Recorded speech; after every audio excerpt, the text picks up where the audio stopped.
చంద్రబాబు నాయుడు గారు విపరీతమైన మోసపూరిత హామీలు ఇస్తా ఉన్నారు. ఆయన ఇస్తా ఉన్నాడు, మనం కూడా ఇవ్వకపోతే ఎలా, మన సంగతులు మనం చూసుకుందాం, ఫస్ట్ అయితే హామీలు ఇచ్చేద్దాం అని కూడా నా శ్రేయోభిలాషులే, నా మంచి కోసమే కూడా సలహాలు కూడా ఇచ్చారు. కానీ ఆ రోజు నేను చేయలా. ఆ రోజు కూడా నేను చేయగలిగినటివి మాత్రమే చెప్పా. చంద్రబాబు నాయుడుతో నేను పోటీ పడలేకపోయా. ఈరోజు నేను గర్వపడతా ఉన్నా.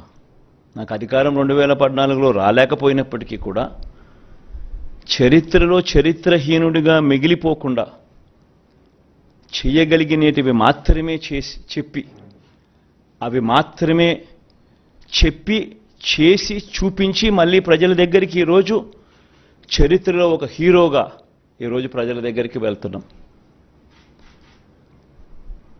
తేడా ఆ ప్రభుత్వానికి ఈ ప్రభుత్వానికి మధ్య తేడా గమనించండి. రాజకీయాలలో ఒక నాయకుడు ప్రజలకు ఏదైనా మాట ఇస్తే ఆ మాట ప్రజలు నమ్ముతారు. నమ్మి ఆ ప్రజలు ఆ రాజకీయ నాయకుడు అవన్నీ చేస్తాడు అన్న ఆశతో ఓటేస్తారు. ఆ ఓటు వేసినప్పుడు ఆ ప్రజలు ఆ నమ్మకం మన మీద పెట్టినప్పుడు మనం చేయాల్సిందేమిటి? వారి నమ్మకంతో ఆడుకోవడమా, వారి మనోభావాలతో ఆడుకోవడమా, వారి జీవితాలతో ఆడుకోవడమా? మనం చేయాల్సిందే వాళ్ళ ఇంట్లో వాళ్ళ బిడ్డగా చెప్పిన ప్రతి మాట అమలు చేస్తూ వాళ్ళను చెయ్యి పట్టుకుని నడిపించగలగడమే లీడర్షిప్ అంటే.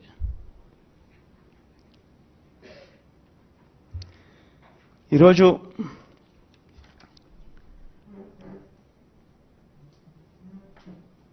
పేదవాళ్ళ పరిస్థితి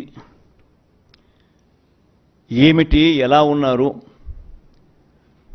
ఎలా బ్రతుకుతా ఉన్నారు, ఎలా బ్రతికారు అని నా 3648 కిలోమీటర్లు సాగిన నా పాదయాత్రలో నా కళ్ళారా నేను చూసినప్పుడు వాళ్ళ దగ్గరికి నేను పోయినప్పుడు చూసినప్పుడు పేదవాళ్ళ పరిస్థితి ఏమిటి అని చెప్పి గమనిస్తే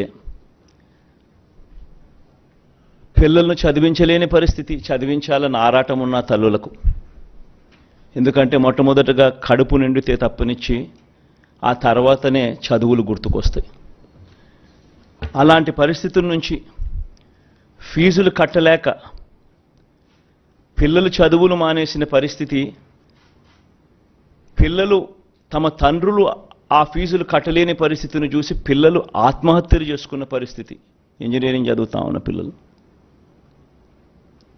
ఇవన్నీ నా కళ్ళారా చూసా. అవ్వాతాతలకు అన్ని అర్హతలు ఉన్న పెన్షన్ రాని పరిస్థితి, ఇల్లు ఇవ్వని పరిస్థితి,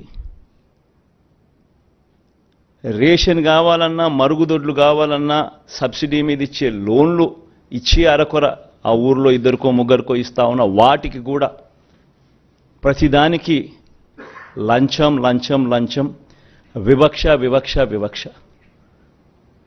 ఈ మ్యాన్ మేడ్ ప్రాబ్లమ్స్ను,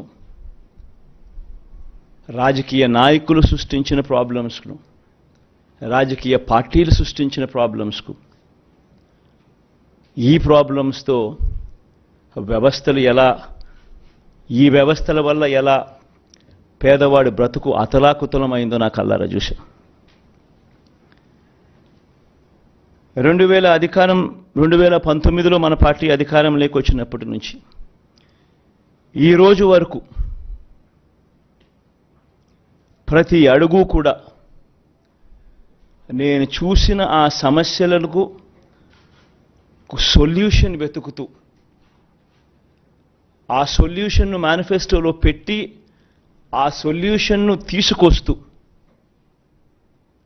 ఈ 58 నెలల పాలన సాగింది.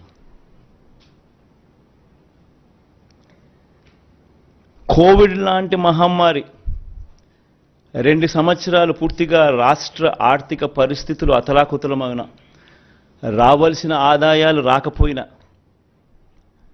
అనుకోని ఖర్చులు పెరిగిన, ఇవన్నీ జరిగిన సాకులు చూపలేదు. మేనిఫెస్టో ఇంప్లిమెంట్ చేయకుండా ఉండడానికి కారణాలు వెతుక్కోలేదు, సాకులు చూపలేదు. ఎన్ని సమస్యలు వచ్చినా, ఎన్ని సమస్యలు ఉన్నా ఎక్కడా సాకులు చూపకుండా చిరునవ్వుతోనే ప్రజలకు తోడుగా ఉన్నాం, ప్రజలకు అండగా నిలబడ్డాం.